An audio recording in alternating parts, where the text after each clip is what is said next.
नमस्कार, मैं सुरेंद्र प्रताप सिंह भारत मौसम विज्ञान विभाग से आपका स्वागत करता हूं हमारे पिछले सप्ताह हुए मौसम का और आने वाले 2 सप्ताह के पूर्वानुमान के प्रोग्राम में। पिछले सप्ताह जो काफ़ी ध्यान देने योग्य बात थी कि तमिलनाडु में एक्सट्रीमली एक्सट्रीमली भारी वर्षा हुई है। 21 सेंटीमीटर से ज़्यादा एक दिन, और भारी से भारी वर्षा पूरे हफ्ता होती रही है। और कल एक एक बड़ी इवेंट यह है कि कल एक साइक्लोन बनने की संभावना है अगले 24 घंटे में बंगाल की खाड़ी में, जो आंध्र प्रदेश और उड़ीसा के पास जाने की संभावना है 4 तारीख की सुबह में। आइए शुरू करते हैं प्रेजेंटेशन। इस स्लाइड में हम देख सकते हैं एक साइक्लोनिक सर्कुलेशन जो कमरीन एरिया पे था, जहां वो 3 दिन उसी स्थिति में बना रहा, जिसके कारण अच्छी रेनफॉल हुई तमिलनाडु में, केरला में पूरे सप्ताह। फिर ये मूव होके वो आगे चल के अरेबियन सी में पहुंच गया, और आप भी अरेबियन सी में ही हैं। और एक ट्रफ है जो साउथ ईस्ट अरेबियन सी से महाराष्ट्र गुजरात कोस्ट तक गया है, जिसके कारण अच्छी मॉडरेट रेनफॉल रही पूरे सप्ताह। लेकिन कल भारी से भारी वर्षा देखने को मिली महाराष्ट्र और गुजरात में, और एक पश्चिमी विक्षोभ 29 तारीख को बना और 1 तारीख से हमारे भारतीय क्षेत्र पे असर डाल रहा है। और दूसरा भी एक WD वेस्टर्न डिस्टर्बेंस पश्चिमी विक्षोभ जिसे कहते हैं आने की संभावना है, जो 4 तारीख से फिर से हमारे उत्तरी भारतीय क्षेत्र में प्रभाव डालेगा। और अब बात करते हैं एक लो प्रेशर एरिया की, जो अंडमान सी में बना और आज मूव करके डिप्रेशन बन गया है उत्तरी पूर्वी बंगाल की खाड़ी में, और जो अगले 24 घंटे में चक्रवात बनने की संभावना है बंगाल की खाड़ी में।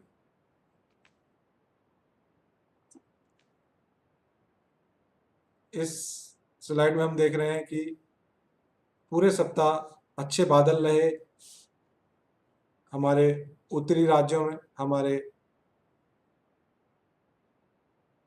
दक्षिणी राज्यों में, स्पेशली तमिलनाडु, केरला और कर्नाटका, आंध्र प्रदेश, जिससे अच्छी रेनफॉल देखने को मिली। और इधर राइट अगर हम सीधे हाथ वाली चित्र को देखें तो ये हमें दिखाता है कि रेनफॉल देखिए कितनी अच्छी रेनफॉल हुई है तमिलनाडु में और दक्षिणी राज्यों में पिछले एक सप्ताह के दौरान। और ये टेबल हमें बता रही है कि हैबिटू कहाँ भारी से अति भारी वर्षा रही और कहाँ भारी वर्षा रही। और अगर हम इसमें देखें तो ये दिखा रहे हैं कि कितनी रेनफॉल हुई। जैसे 25 तारीख को 8 सेंटीमीटर रेनफॉल हुई, 26 तारीख को तमिलनाडु में 31 सेंटीमीटर रेनफॉल हुई जो सबसे ज़्यादा थी। फिर तमिलनाडु में होती रही रेनफॉल, और फिर 28 तारीख को आंध्र प्रदेश में 11 सेंटीमीटर रेनफॉल हुई, और 29 तारीख को 19 सेंटीमीटर रेनफॉल भी हुई। और ये सब कुछ है रेनफॉल। और अब इस स्लाइड में देखें तो हम पिछले एक सप्ताह में कैसी रेनफॉल रही, तो हम देखें तो डिपार्चर रेनफॉल जो है 1 वीक का प्लस में 68% डिपार्चर है, 68% ज़्यादा रेनफॉल हुई है departure country as a whole, except केवल सदर्न पेनिनसुला में ही रेनफॉल 247% ज़्यादा हुआ डिपार्चर। बाकी सब जगह नेगेटिव डिपार्चर है, जैसे हम देख सकते हैं कि बाकी जगह सफ़ेद है, येलो है। और पूरे सीजन की बात करें 1 अक्टूबर से 1 दिसंबर तक, तो पूरे भारत में अच्छी वर्षा रही है। केवल हमारे उत्तरी पूर्वी राज्यों को छोड़ के पूरे भारत में अच्छी वर्षा देखने को मिली है। और आज की बात करें तो आज मैंने बताया एक डिप्रेशन हम बता रहे हैं बंगाली खाड़ी पे बन चुका है, जो हमारे उड़ीसा और आंध्र प्रदेश कोस्ट की तरफ बढ़ रहा है, जो कल चक्रवात बनने की संभावना है जिसकी। और एक पश्चिमी विक्षोभ पाकिस्तान और उसके आसपास है जो भारतीय क्षेत्र को असर डाल रहा है, और एक साइक्लोनिक सर्कुलेशन है,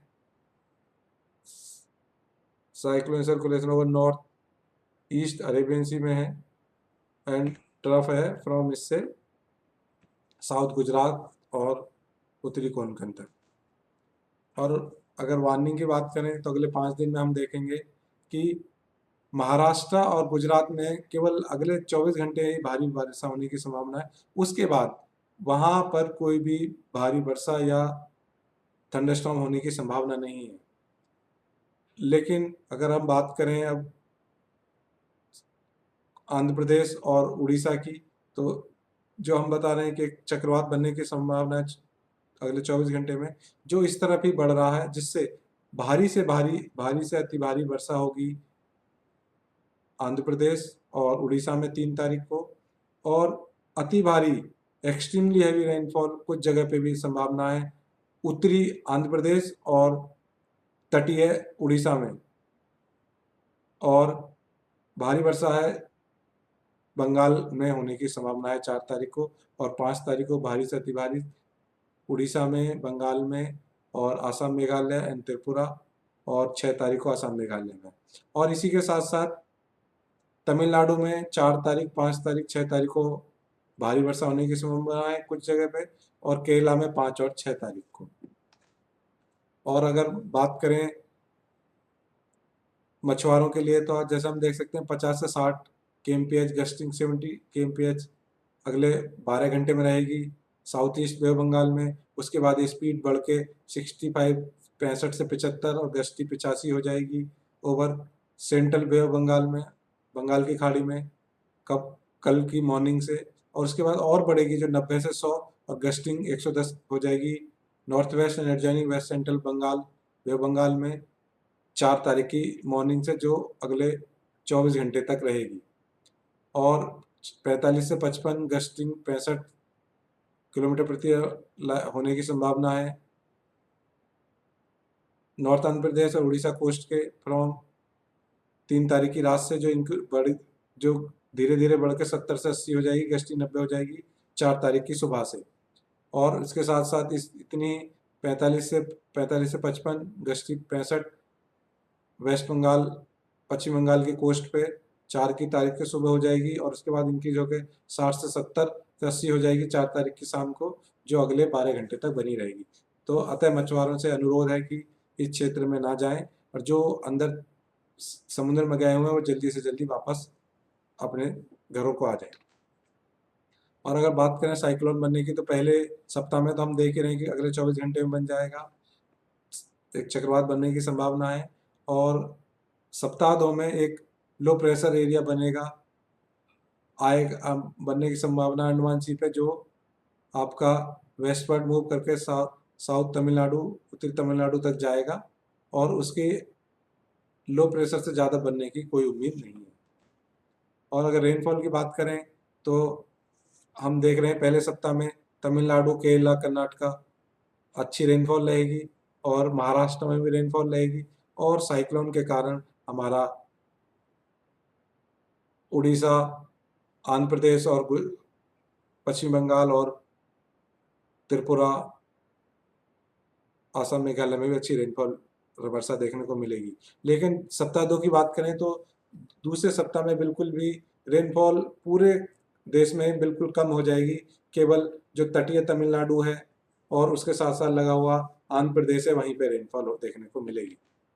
और इसमें भी हम देख रहे हैं, एनोमली में भी आप देख सकते हैं, जो ये ब्लू डार्क कलर है दिखा रहा है एक्सिस ज़्यादा रेनफॉल, और रेड और येलो कलर दिखा रहा है रेनफॉल, लेस रेनफॉल। वीक 1 में अच्छी रेनफॉल एक्टिविटी है, लेकिन वीक 2 में हम देख सकते हैं कि बिल्कुल बहुत कम रेनफॉल एक्टिविटी होगी। और अब बात करें रेनफॉल की, जैसे मैंने बताया मध्यम वर्षा अधिकतम प्लेस पे भारी से अति भारी एट कुछ जगहों पर साउथ कोस्ट आंध्र प्रदेश और नॉर्थ सीएपी 3 तारीख को। उसके बाद है भारी से भारी विद अति भारी extreme heavy fall over south Tamil Nadu, south Orissa and उत्तरी कोस्ट आंध्र प्रदेश, एंड कुछ जगह पे भारी से अति भारी south coastal Andhra Pradesh, north and interior जिले जो हैं उड़ीसा के और जम्मू वेस्ट बंगाल में 4 तारीख को होगी। और उसी के साथ साथ भारी से अति भारी कुछ जगह पे पश्चिम बंगाल और उड़ीसा में, और भारी वर्षा असम, मेघालय में और त्रिपुरा में 5 तारीख को, और भारी से अति भारी वर्षा असम, मेघालय, मिजोरम और त्रिपुरा में 6 तारीख को होने की संभावना है। इसी के साथ साथ लाइट मतलब मध्यम की कुछ जगह पर रेनफॉल और बर्फबारी होने की संभावना है हमारे पर्वतीय राज्यों में, इसमें जम्मू कश्मीर, हिमाचल प्रदेश और उत्तराखंड। इसी के साथ साथ कुछ आइसोलेटेड कुछ जगह पे वर्षा होगी नॉर्थ वेस्ट, स्पेशली उत्तरी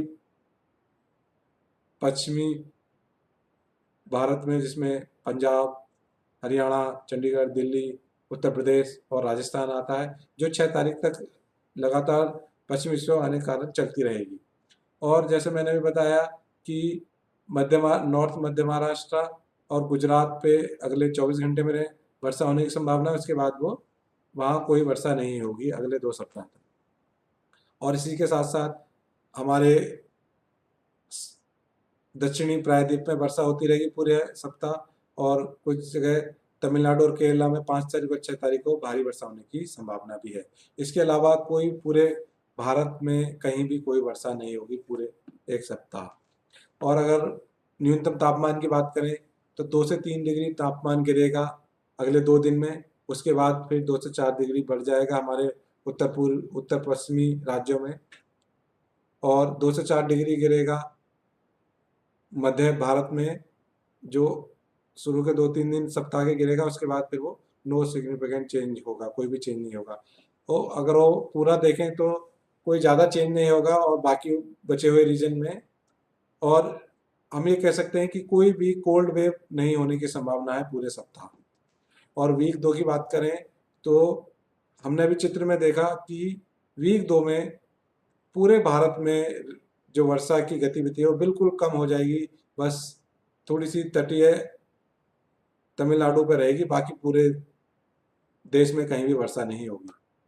तो हम कह सकते हैं, और इसी के साथ दूसरे सप्ताह में हम देख रहे हैं कि कोई भी पश्चिमी विक्षोभ भी आने की संभावना नहीं है, जिसके कारण हमारे उत्तरी पश्चिमी भारत में भी कोई वर्षा नहीं होगी।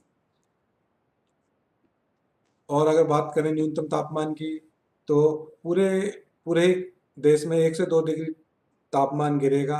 कुछ जगह पे 2 से 3 डिग्री ज़्यादा रहेगा, केवल नॉर्थ ईस्ट जो हमारे उत्तर पूर्वी राज्य हैं वहाँ पे ज़्यादा रहेगा। बाकी पूरे देश में तापमान लगभग सामान्य से कम ही रहेगा। लेकिन इसके साथ साथ हम ये कह सकते हैं कि कोई भी कोल्ड वेव नहीं होगी दूसरे सप्ताह भी। अतः मैं कह सकता हूँ कि अगले 2 सप्ताह तक कोई भी कोल्ड वेव होने की संभावना नहीं है। और आप हमारी और ताज़ा जानकारी के लिए हमारी वेबसाइट है mausam.imd.gov.in को आप रेगुलर विजिट कर सकते हैं। और इसके साथ साथ ही जो अन्य सोशल मीडिया प्लेटफॉर्म है जैसे Facebook, Twitter, Instagram, YouTube, blog, वहाँ भी आप हमको फॉलो कर सकते हैं। इसके साथ साथ आप अपने मोबाइल में भी मोबाइल के द्वारा भी हमसे बात कर आप ताज़ा जानकारी ले सकते हैं। हमारी ऐप हैं जैसे मौसम app, Damini app, Meghdoot app.